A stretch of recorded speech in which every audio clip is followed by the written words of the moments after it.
warahmatullahi wabarakatuh. Selamat datang di channel aku. Terima kasih udah klik video ini. Jangan lupa subscribe dan aktifkan lonceng notifikasinya supaya tidak ketinggalan video-video menarik dari channel ini.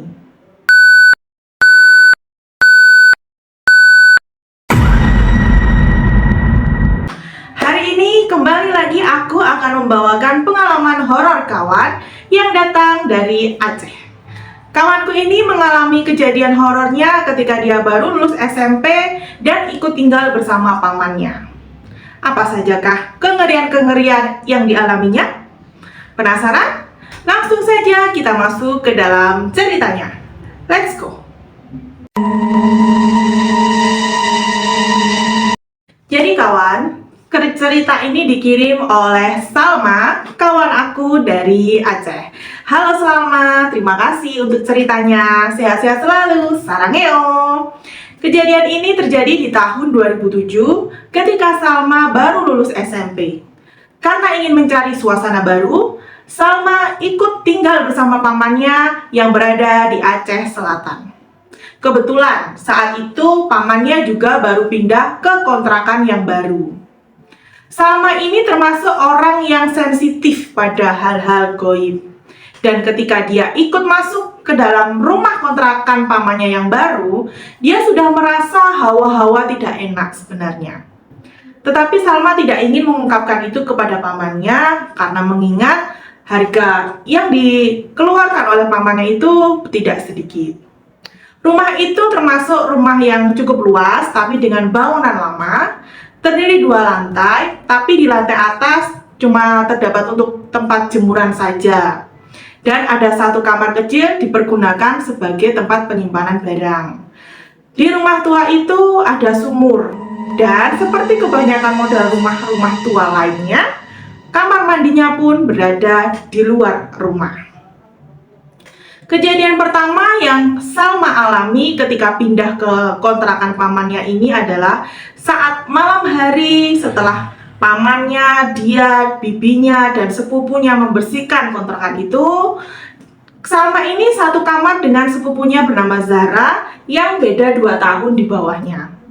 Kebiasaan Zahra dan Salma ini adalah tidur dalam keadaan gelap. Jadi malam itu lampu kamar dimatikan. Samar-samar di setengah ngantuk gitu, Salma seperti melihat ada bayangan besar tinggi yang berada di luar pintu kamarnya. Karena meskipun kamarnya lampunya dimatikan, tapi pintu kamar mereka tidak ditutup sepenuhnya. Jadi ada sedikit tidak terlalu rapat pintunya, ada jeda sedikit lah ya.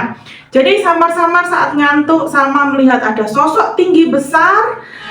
Saat itu dia belum jelas, Salma ini belum jelas sosok itu seperti apa. Dia cuma tahu bahwa tinggi, besar, berwarna hitam dengan ada mata yang besar melotot ke arah Salma. Tapi karena sudah merasa ngantuk, malam itu Salma tidak mempedulikan bagaimana sosok itu dan dia pun tertidur. Keesokan harinya, ketika Salma berada di kamar sendiri, karena kebetulan memang Zahra saat itu lagi di rumah temannya. Dia masih belajar kelompok, jadi belum pulang. Saat si Salma ini berada di kamarnya, sedang membereskan buku-bukunya, ya kan? Pintu seperti biasa, pintu kamarnya itu tidak tertutup dengan rapat, masih ada celah. Tiba-tiba pintu itu terbuka, seperti ada yang membuka. Padahal tidak ada angin.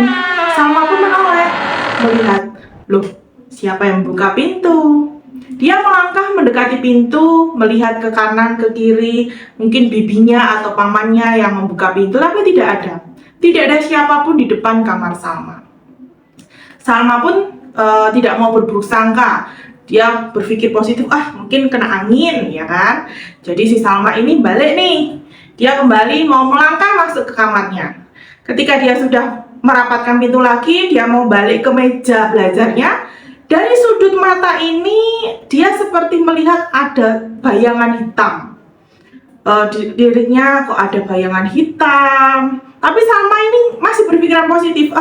Mungkin itu cuma bayangan lampu, ya kan? Dia mau melangkah lagi. Dia mau teruskan langkahnya ke meja itu. Tapi dari sudut matanya dia juga bisa melihat bahwa bayangan hitam itu kayak mau mendekati dia, kayak mau melangkah mendekati Salma itu.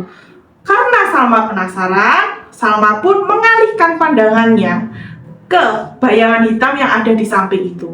Ketika dia menoleh, ternyata dia melihat di situ ada sosok tinggi hitam, rambutnya gimbal, matanya merah melotot. Jadi saking kagetnya, Salma itu berdiri, dia nggak bisa bergerak, tatap-tatapan gitu, tatap-tatapan sama makhluk itu. Makhluk itu di sini ya tinggi besar gitu kan, matanya melotot ke arah Salma. Dan Salma juga melihatin si makhluk itu. Jadi mereka tuh kayak tatap-tatapan gitu, kayak pandang-pandangan gitu loh. Saking Salma kagetnya, dia tidak bisa bergerak.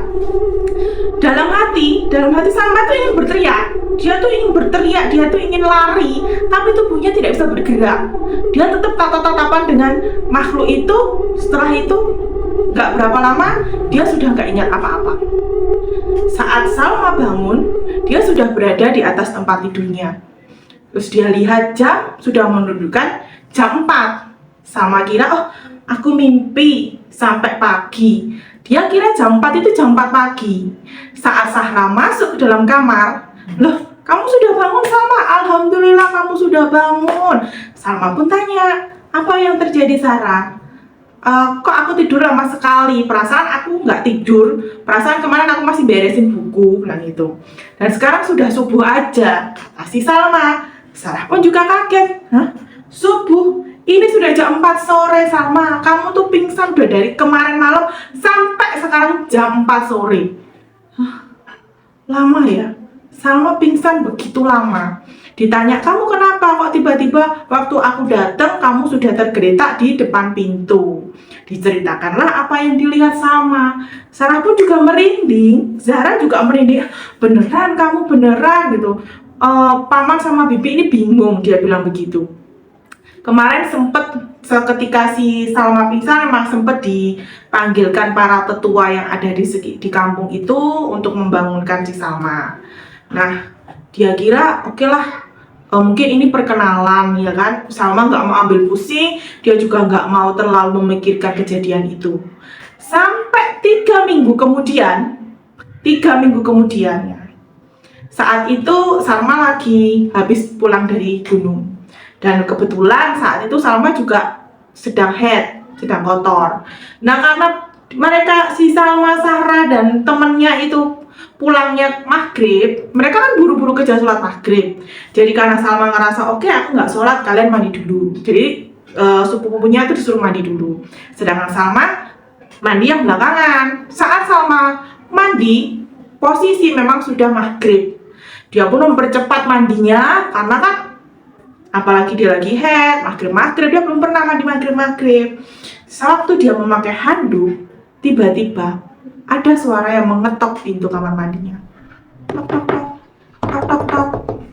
Ditanya sama si Salma, didengerin gitu, siapa? Suara ketok pintu, tok tok tok, tok tok tok, sambil manggil nama Salma.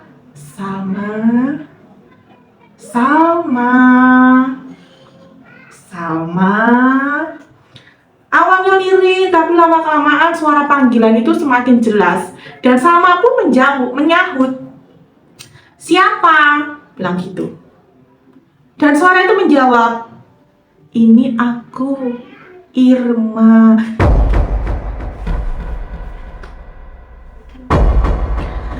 Salma pun heran, Irma siapa?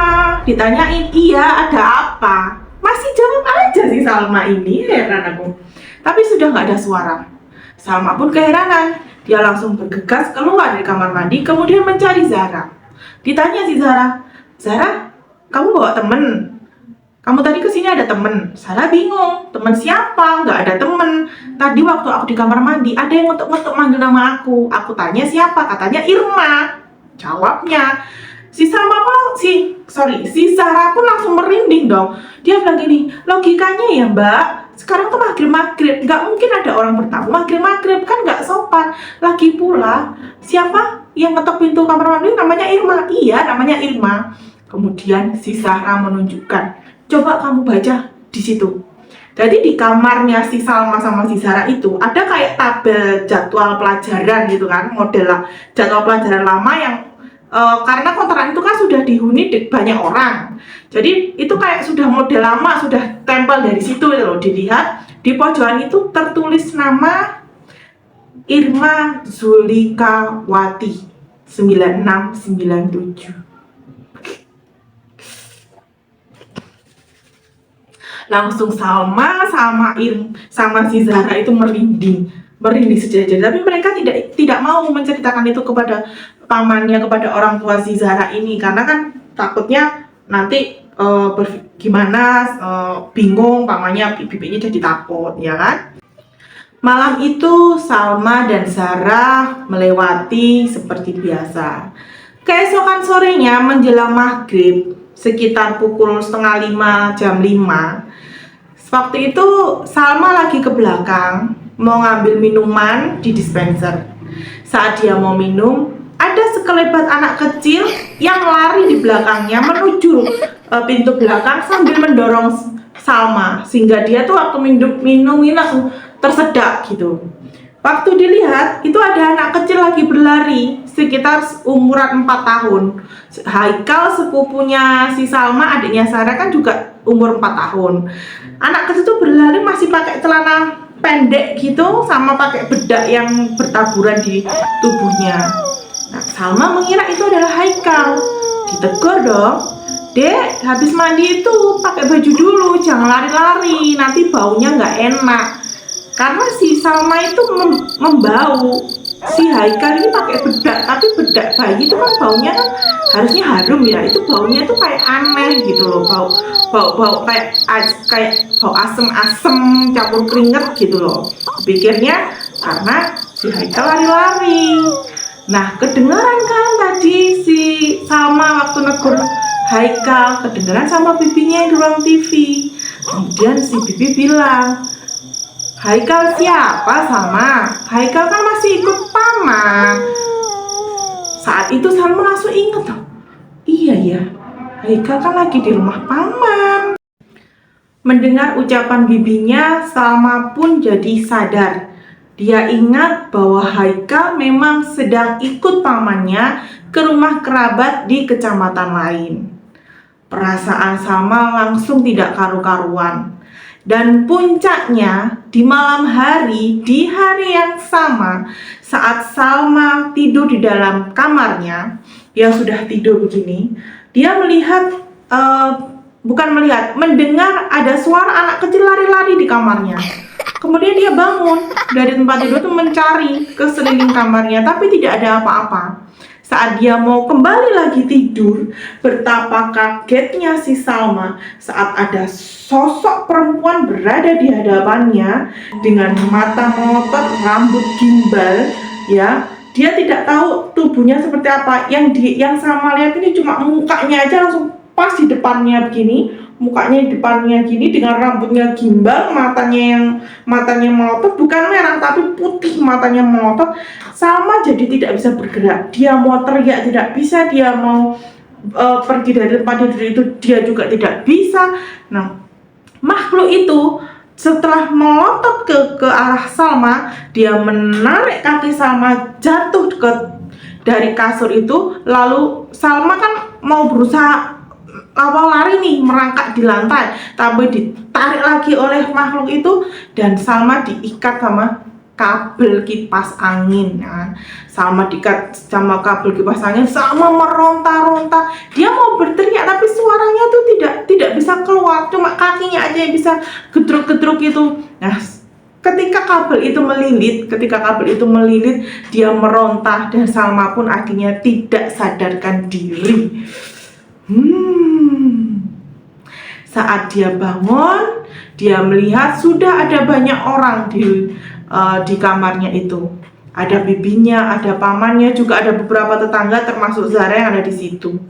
Dan pamannya pun menanyakan kenapa kok, apa yang terjadi, karena bibinya menemukan Salma itu berada di bawah kolong meja itu dengan leher udah dililit kabel kipas angin gitu.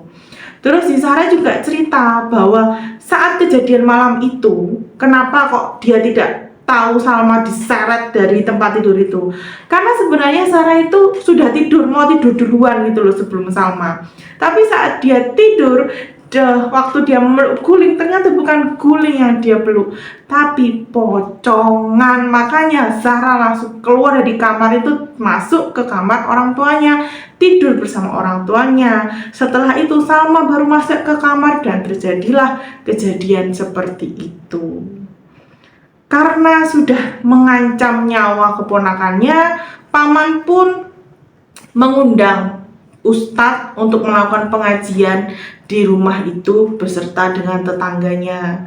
Ustadz mengatakan banyak berdoa, banyak rajin ibadah, banyak baca surat Yasin. Setelah sholat baca surat Yasin. Apalagi kamarnya Salma dan Sarah harus sering-sering dibuat sholat dan juga ngaji. Dari situ juga Salma tahu cerita rumah ini dari tetangga-tetangganya yang datang di pengajian, mendengar cerita apa yang dialami Salma, apa yang dialami Zahra, dan tetangganya pun cerita memang di rumah itu dulu tinggal keluarga, ada ayah, ada ibu, ada ayah. Entah kenapa anaknya yang masih mau lulus SMP ini, yang bernama Irma itu, tiba-tiba ditemukan tewas di sumur belakang. Terus istrinya ini meninggal saat melahirkan, dan itu di kamar yang ditempati Salma sama Zahra. Nah, karena istri dan anaknya meninggal, si bapaknya ini, suaminya, pergilah dari rumah itu. Itu ternyata ceritanya. Tapi alhamdulillah setelah rumah itu sering dibuat pengajian, sering dibacakan Yasin setelah sholat, gangguan-gangguan itu sudah tidak mengancam lagi. Ya, Salma bilang masihlah ada gangguan kecil seperti ada suara orang ngetuk-ngetuk di atap rumah, atau ada pintu yang tiba-tiba terbuka sendiri, tapi sudah tidak se ekstrim yang dialami Salma waktu itu. Alhamdulillah Salma, sehat-sehat kamu sudah ditarik-tarik gitu sama makhluk gaib itu. Tapi aku senang dengar kalau ternyata sekarang gangguan-gangguan itu sudah tidak ada lagi. Nah, bagaimana menurut kalian kawan-kawanku? Bagian mana yang bikin kalian merinding? Tulis di kolom komentar ya. Jika kalian juga memiliki cerita yang ingin aku bacakan, pengalaman horor kalian bisa masuk ke dalam segmen PHK ini. Kalian bisa kirimkan cerita kalian di email yang aku sematkan di deskripsi di bawah ini. Oke, sampai di sini dulu cerita kita malam ini. Cerita horor yang aku sampaikan, pengalaman horor dari kawanku Salma yang ada di Aceh.